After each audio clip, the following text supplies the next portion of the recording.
Alright, welcome back to the Nintendopes. I'm Blair. And I'm Steven. And we are here once again on Mario's Lost World, made by Alex, another great Canadian.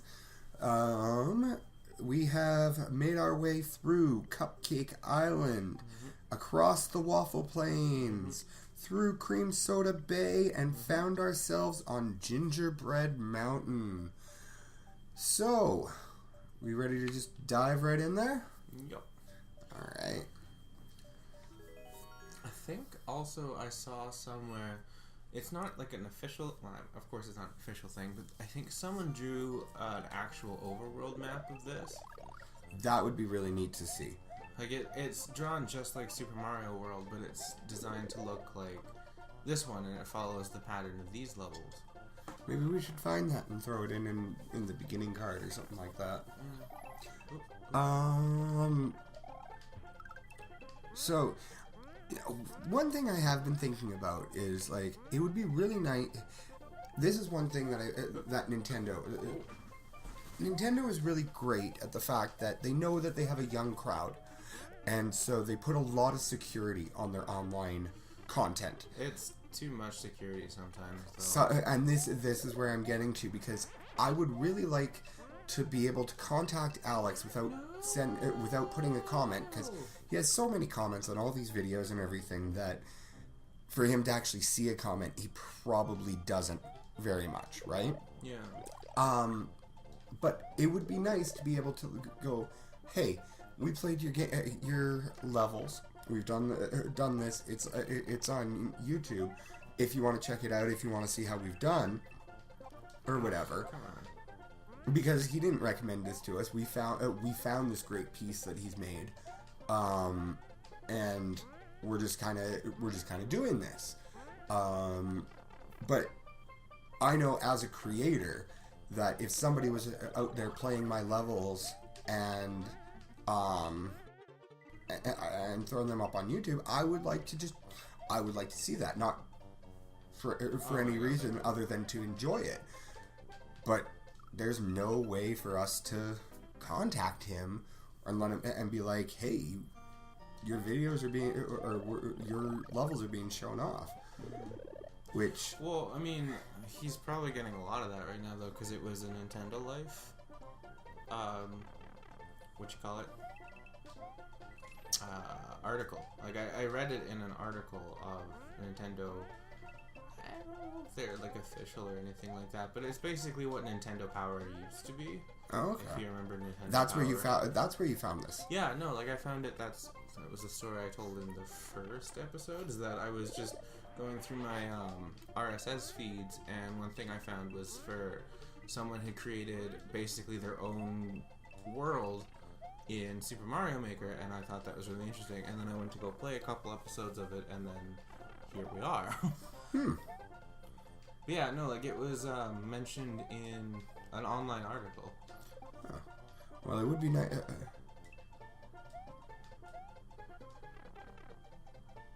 I don't know what. Yeah, pretty much. So, but yeah, no. As I was saying, like as you were saying, like sometimes it's a little too much security, but at the same time, we are talking about a very kid. There are a lot of young people who play these games, and I'm not a parent, but I am an uncle, and in a way that does kind of make me feel good, knowing that there is actually a company out there who thinks ahead and does care about their customers to the point where they do put security in place and protect their customer base, knowing what it is. It just kind of sucks for the older users, the ones who want to like network and communicate with each other. There's not a simple way to do it over Nintendo. Like even if you play a couple games with someone online, chances are there's going to be no microphone connection.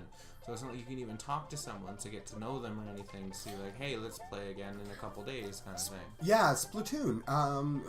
We were thinking about playing some Splatoon. If you can find a great team of people just randomly And it's like, I may never be able to work with you again. I might not be able to, you know. It's not like on the Xbox and PlayStation when you're playing your Halo and your what is it, Destiny? Whatever these kids play these days. You youngins out there. But you know, you can at least talk to them and be like, "Hey, this is when we're going to be on," and you can set up a team and you can do great work together. But I mean, like I say, it's kind of it's the double-edged sword of, in a way, I really appreciate it. For the security for the young base that does exist, but then at the same time, I've been playing the NES came out before I was born. Not very much before I was born, if I want to really date myself here. But I want to say the NES came out in '83. You know, I can't actually remember. 82 or 83, and I was born '84. So 1988 represent. But yeah, so there is an older generation who grew up on Nintendo. Oh, come on. And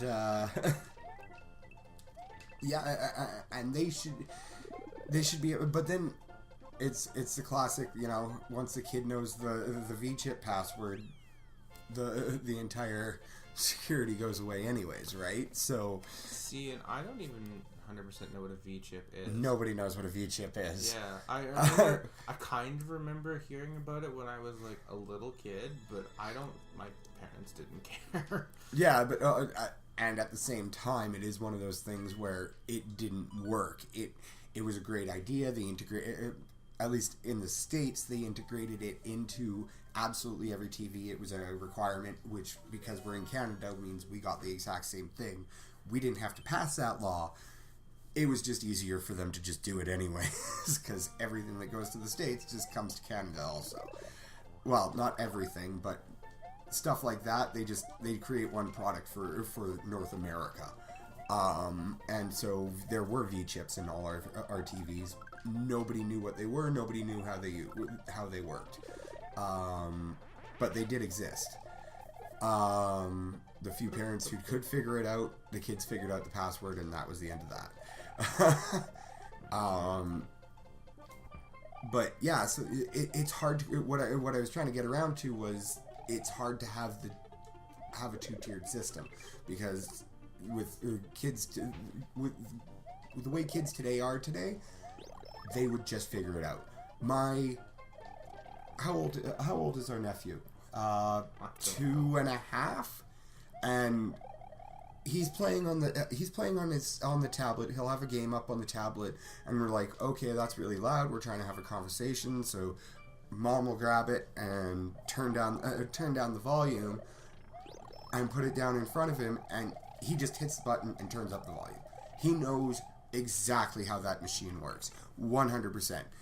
My mother has to ask me 3 times how to turn down the volume. This kid who can't even say dada will just click, click, and volume's right back up. So really trying to put... it's one of those cases of, it has to be total security or no security at all, because they will just figure out how to get around it. I kind of wish there was a sort of opt-in for lesser security, so that I could communicate with other people while I'm playing. Like, just, I don't know. Yeah, it would be nice, but I understand why there isn't. That's kind of what I'm saying. Oh my god. Also, in a way, I'm also glad that they can't talk to people, because I don't think I want to talk to a lot of the people. Well, yeah, there's the other thing is the online communication is so visceral these days, and just so that it is almost just kind of easier to not talk to people. We say that as we say put a comment below if you like. Put a nice comment. Although there's a couple people are probably going to comment on those deaths. Whatever. Couldn't see that there was no ground. So that is Gingerbread Mountain 2. We're halfway through. And again, I love this, how he does a couple levels that are gaining in difficulty in different style of worlds all through these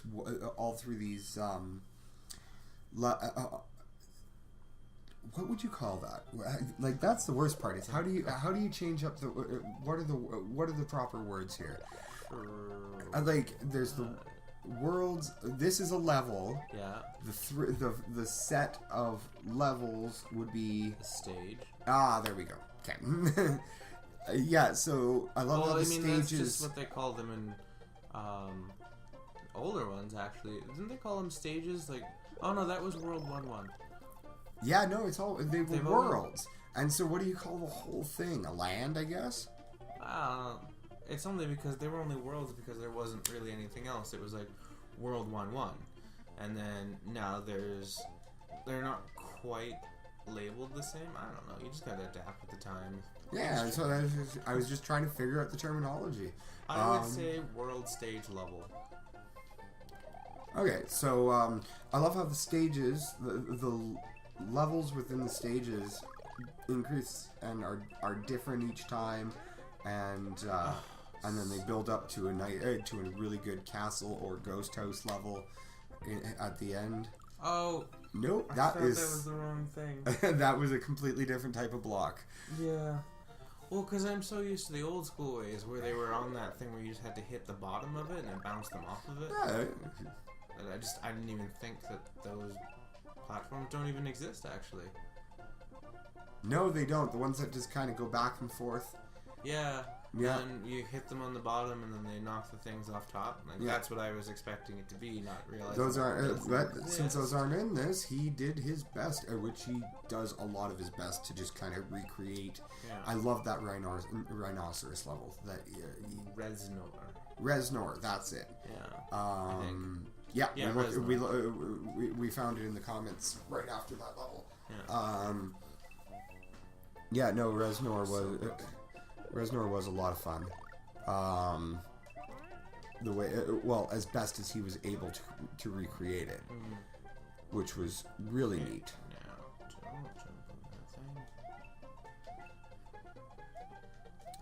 And as I think we've said in weeks past, like, you know that this was just a labor of love.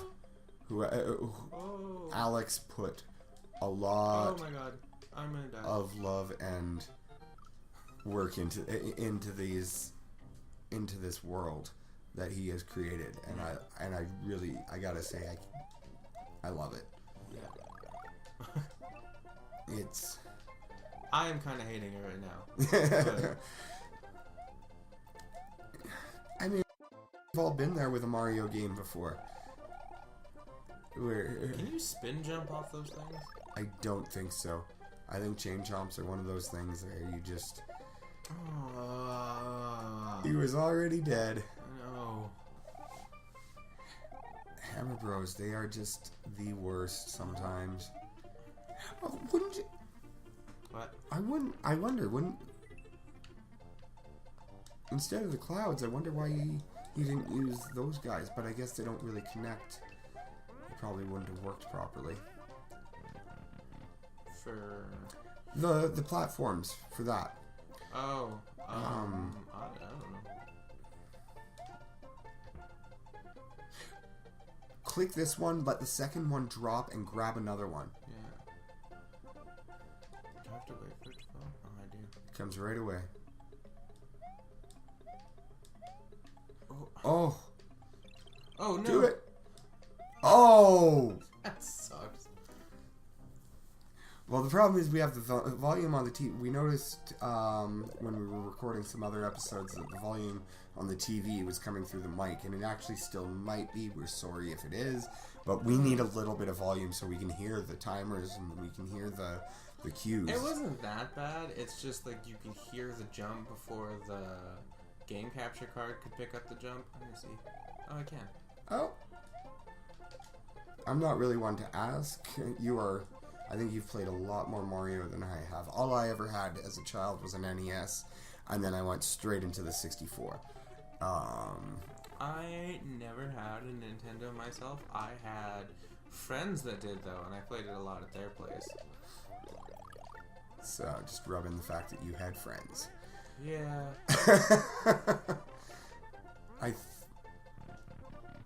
I think you need to use the as much as everyone hates them, you gotta use those music blocks to try and get over. Music blocks for what?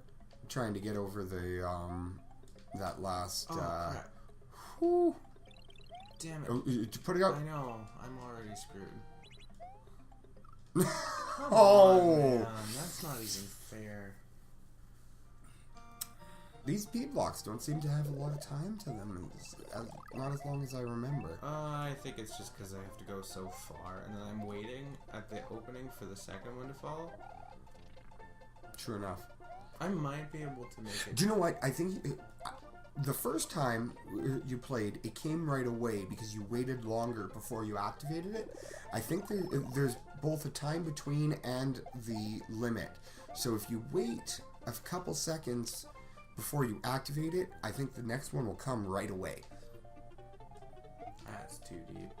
I'm just gonna... You're gonna Grace Helbig this, just not too deep. Oh, for Christ's sakes. Great podcast. If any of you are watchers, great way to laugh.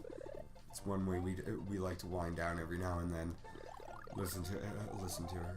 Trying to wind down. What are we, middle-aged white women? Yeah. Glass of wine. Glass of wine. Little Grace Helbig. You know, what more are you doing in your life? Actually, no. I guess that would be a bad way to say it, considering the time we listened to the most of it, we were driving across the country. Trying to stay awake in the middle of the night through a snowstorm. Yay, Canada! Yeah, that was not fun. Alright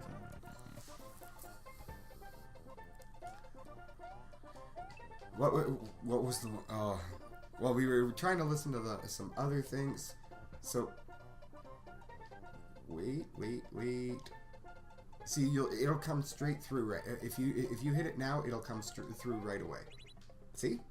If you had it on the other side, you would have been able. Oh man, these things are mean. Chain chomps have always been the bane of everyone's existence. I was actually amazed when I was playing 64 that they threw them at you right away. They were in the first world, and it was just like, what? Well, yeah, but it wasn't that bad. They never went anywhere. 64 was a lot easier to deal with the chain chomps than in these side-scrolling ones, with having the full 360-degree area to go in. And then you just had to run into the middle and pound them down, and they disappeared completely. Why do you keep doing that to me?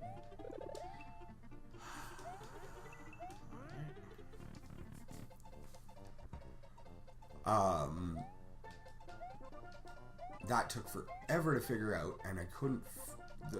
I remember, I think it's like the 4th star in the first world. Take it to the other side. Well, no, because then that guy hits the ground and causes you to stop moving. Fair enough.